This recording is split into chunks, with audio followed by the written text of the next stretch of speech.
సూర్య భగవానుడు ప్రత్యక్ష దైవము, ఆరోగ్య ప్రదాత అండి. సూర్య భగవానుడికి ప్రతిరోజు అర్ఘ్యం ఇవ్వడం వల్ల మనకి ఎలాంటి చర్మ సమస్యలు కానీ అనారోగ్య సమస్యలు కానీ ఉండకుండా ఆరోగ్యంగా ఉంటాము.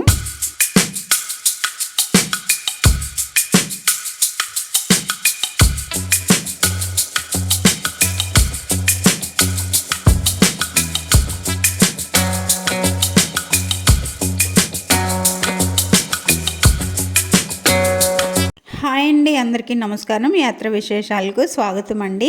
ఈరోజు రథసప్తమి కదా, తెల్లవారుజాము 4 గంటలకి లేచి పాచి పనులన్నీ చేసుకున్న తర్వాత తల మీద జిల్లేడాకులు, రేగిపళ్ళు పెట్టుకొని తల స్నానం చేసుకున్నాను. ఇప్పుడైతే టైం 6 అయిపోయిందండి. ఇప్పుడు ముందుగా సూర్యనారాయణ మూర్తికి అర్ఘ్యం ఇచ్చేసిన తర్వాత ఇంట్లో దేవుడి దగ్గర దీపం పెట్టేసుకుని తర్వాత పాలు పొంగించుకుంటానండి. గత ఏడాది అయితే రథసప్తమి రోజు తిరుమల సేవలో ఉన్నానండి. అంత చక్కగా స్వామివారు 6 రథాల మీద ఊరేగడము అన్నీ కూడా చాలా చక్కగా దర్శనాలు అయ్యాయి. గత సంవత్సరం పాలు పొంగించడం కుదరలేదు కదా, అందుకని ఈ సంవత్సరం పాలు పొంగించడానికి కావాల్సిన సామాన్లన్నీ ముందుగానే సమకూర్చుకున్నాను. తులసమ్మ దగ్గర ఇంకా పాలు పొంగించే ప్రదేశంలోనూ శుభ్రంగా పసుపుతో అలికేసి ముగ్గు వారిపిండితో ముగ్గు అయితే పెట్టేసుకుంటున్నాను. అండ్ ఇక్కడ అయితే నేను పసుపు కుంకాలు వేయలేదండి ముగ్గు మీద, ఎందుకంటే పసుపు కుంకాలు కాలకూడదు అంటారు కదా, అందుకనండి.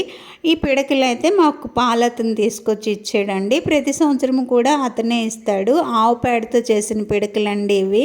ఈ పొయ్యి సెట్ చేయడం పెద్ద టాస్క్ అనే చెప్పాలండి. ప్రతి సంవత్సరము చేసినా కూడా పాలు గిన్నె ఎక్కడ తూగిపోతుందని భయం వేస్తుంది. మొత్తానికి ఎలాగోకలాగా సెట్ చేసేసాను. ఇందులో కర్పూరం బిళ్ళలు వేసుకొని నెయ్యి వేసుకొని అగరబత్తితో పొయ్యి వెలిగించాలండి, అగ్గి పుల్లలతో కాకుండా. ఈ రోజుల్లో చిన్న వయసులోనే చాలా మంది అనారోగ్య సమస్యలతో బాధపడుతున్నారు కదా. సూర్య భగవానుడు ఆరోగ్య ప్రదాత అండి.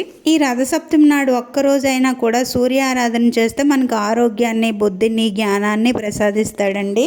చాలామందికి ఇలా పిడకలతోటి ఆరు బయట పాలు పొంగించే వెసులుబాటు ఉండదండి. అలాంటి వాళ్ళు మానేయకుండా గ్యాస్ పొయ్యి మీదైనా కొంచెం పరమాణం వండేసి నివేదన చేస్తే సూర్య భగవానుడు అనుగ్రహిస్తాడు. పాల్లో నీళ్లు కలపకుండా ఉత్తి ఆవు పాలతో పరమాణం వండాలండి. అది కూడా చాలా మెత్తగా ఉడకాలి. కొంచెం టైం పడుతుంది కదా, తర్వాత పూజ కూడా ఉంటుందని నేను చిన్న గిన్నె పెట్టుకున్నానండి. ఈరోజు పరమాణం వండే బియ్యం అయితే కడగరండి, చక్కగా గుడ్డతో తుడిచేసి తర్వాత కొద్దిగా నెయ్యి రాసి మరుగుతున్న పాలలో 3 సార్లు వేయాలి. ఇంటి అందరూ వేస్తే కూడా మంచిదండి. పాలు 3 సార్లు పొంగిన తర్వాత బియ్యం వేయాలండి. పాలు తూర్పు వైపు పొంగితే మంచిది అంటారు. నేనైతే అలాంటి సెంటిమెంట్స్ పెట్టుకోనండి.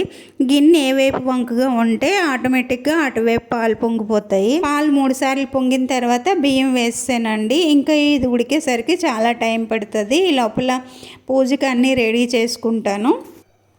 కొబ్బరికాయ, అరటిపళ్ళు, రేగిపళ్ళు, నైవేద్యం పెట్టడానికి చిక్కుడు ఆకులు, రథం చేయడానికి చిక్కుడుకాయలు, చీపురు పుల్లలు ఇవన్నీ కూడా రెడీ చేసుకుంటున్నాను. ఇంకా పువ్వులు అన్నీ పూజకి కావాల్సిన సామాన్లు అన్నీ కూడా రెడీ చేసుకొని 10 సార్లు ఇంట్లోకి బయటికి తిరగలేము కదా, అన్నీ ఒకేసారి బయటికి తీసుకొని వెళ్ళిపోతాను. తులసి కోటకు ఒక పక్క పొయ్యి పెట్టాను కదా, ఇంకో పక్క రథం ముగ్గు వేసుకుంటున్నానండి. ఇక్కడే పూజ చేసుకుంటాను. రథం ముగ్గులు ఈ మధ్యకాలంలో మంచి మంచి డిజైన్స్తో వేస్తున్నారండి. నాకైతే అవి ఏమీ రావు. పూర్వం నుంచి ఏ ముగ్గులు అయితే వేస్తున్నారో అవే వేసుకుంటున్నాను. అయితే చాలామంది రథంకి 2 చక్రాలు వేస్తున్నారండి. సూర్యనారాయణ మూర్తి రథంకి అయితే ఒకే చక్రం ఉంటుంది.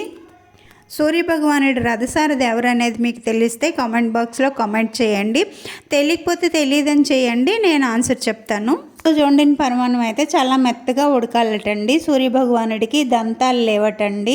దానికి పురాణాల్లో ఒక కథ చెప్తారండి. పూర్వం దక్ష ప్రజాపతి యజ్ఞం చేసినప్పుడు శివపార్వతులకి ఆహ్వానం పంపించడు కదా, అప్పుడు పార్వతీదేవి నా కన్వారింటికి వెళ్ళడానికి నాకు ఆహ్వానం ఎందుకని చెప్పి ఆవిడ వెళ్తుంది.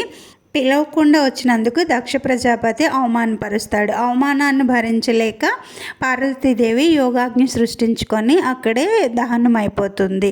ఈ విషయం తెలుసుకున్న పరమశివుడు తన జటాజూటం నుంచి వీరభద్రుడిని సృష్టిస్తాడు. వీరభద్రుడితో పాటు భద్రకాళి, చండికేశ్వరుడు కూడా ఉద్భవిస్తారు. వీళ్ళందరినీ వెళ్ళి దక్ష ప్రజాపతి యజ్ఞాన్ని భగ్నం చేసి రమ్మని శివుడు పంపిస్తాడు. మిగతా దేవతలతో పాటు యజ్ఞాన్ని తిలకించడానికి సూర్య భగవానుడు కూడా అక్కడికి వెళ్తాడు. అక్కడ సూర్య భగవానుడిని చూసిన చండికేశ్వరుడు, నువ్వు మహాదేవుడికి కుడుకన్ను అయి ఉండి మహాదేవుడు రాకుండా యజ్ఞానికి నువ్వు ఎందుకు వచ్చావు అని చెప్పి మూతి మీద కొడతాడట. అప్పుడు సూర్య భగవానుడి పళ్ళన్నీ ఊడిపోయి ఏమీ తినలేని పరిస్థితి రాగా పరమశివుడి దగ్గరికి వచ్చి మొరపెట్టుకుంటాడట. అప్పుడు శివుడు ఇలా వరమిస్తాడట, ఎవరైతే మాఘమాసంలో వచ్చే రథసప్తమి నాడు ఆవు పేడ పిడకలతో పొయ్యి పెట్టి ఆవు పాలతో పరమాన్నం మెత్తగా వండి చిక్కుడుకాయలతో రథము చేసి ఆ రథము దగ్గర చిక్కుడాకుల మీద ఈ వండిన పరమాన్నాన్ని నివేదన చేస్తే ఆ పరమాన్నం తిన్న నీకు పళ్ళు గట్టిపడతాయని వరమిస్తాడట. అయితే ఈ పరమాన్నాన్ని చిక్కుడాకుల్లోనే ఎందుకు నివేదన చేయాలి అనే డౌట్ చాలామందికి వస్తుంది. చిక్కుడాకుల్లో సూర్యరశ్మిని గ్రహించే శక్తి ఉంటుందట. అందువల్ల చిక్కుడాకుల్లో సూర్య భగవానుడికి నివేదన చేసిన ప్రసాదాన్ని మనం స్వీకరించడం వల్ల రాబోయే కాలంలో వచ్చే ఎండలకు తట్టుకునే శక్తిని మనకు సూర్య భగవానుడు ఇస్తాడని నమ్ముతారు. నా మొబైల్ స్టాండ్ విరిగిపోయిందండి, అందుకని రథం ఎలా చేశాను అనేది మీకు వీడియోలో చూపించలేకపోయాను.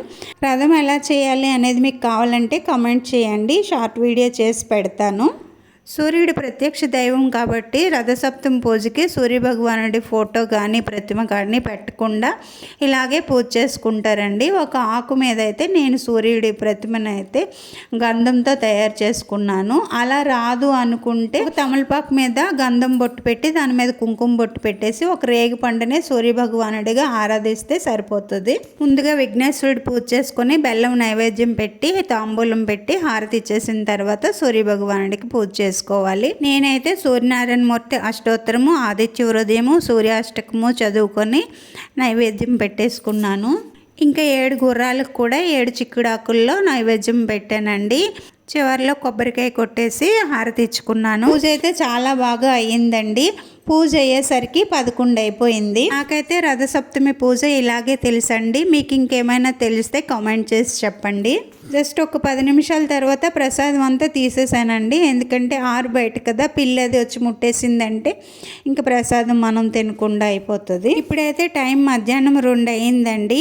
మా ఊర్లో రామాలయం దగ్గర ఆంజనేయ స్వామి ప్రతిష్ఠ జరిగింది. అక్కడ మా లలిత గ్రూప్ వాళ్ళందరికీ భజన చేయడానికి రమ్మన్నారు. ఇప్పుడు అక్కడికి వెళ్ళాలి. పూజ అంతా తీసేద్దామంటే అన్ని పువ్వులు అవి ఫ్రెష్గా ఉన్నాయి కదా, తీబుద్ధి కావట్లేదు. అలాగని వదిలేసానంటే సాయంకాలం అయిపోతుంది నేను వచ్చేసరికి. అన్నీ తీసేసి ఎక్కడొక్కడ సర్దేసి ఇక్కడ వచ్చిన మాలిన్యము అలాగే ఈ బూడిద అంతా కూడా చెరువులోన వేసేయాలి, లేదంటే ఎవరు తొక్కని చోట చెట్లు మొదటైనా వేసేస్తే అయిపోతుందండి. ఇదైతే కొంచెం తీసి పక్కన పెట్టుకుంటున్నాను. కార్తీక మాసంలో ఒత్తులు చేయడానికి ఉపయోగిస్తానండి దీన్ని. ఇంకా గెటప్ చేంజ్, వీళ్ళేమో ఆరెంజ్ కలర్ శారీ కోడ్ ఇచ్చారనమాట. ఇదిగోండి ఆరెంజ్ కలర్ శారీ కట్టుకొని వెళ్ళిపోతున్నాను.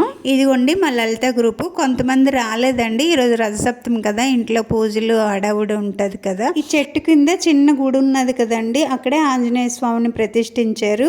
దీనికి ఒక పెద్ద స్టోరీ ఉన్నదండి. ఆ స్టోరీ అంతా చెప్తే వీడియో చాలా లెందీ అయిపోతుంది. ఇంకో వీడియోలో ఎప్పుడైనా చెప్తాను.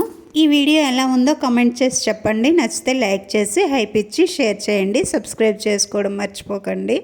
ఇంకో మంచి వీడియోతో మళ్ళీ కలుద్దాం. అంతవరకు సెలవండి, బాయ్. ఏమండి దూరంగా ఉంటా దగ్గరగా ఉంటా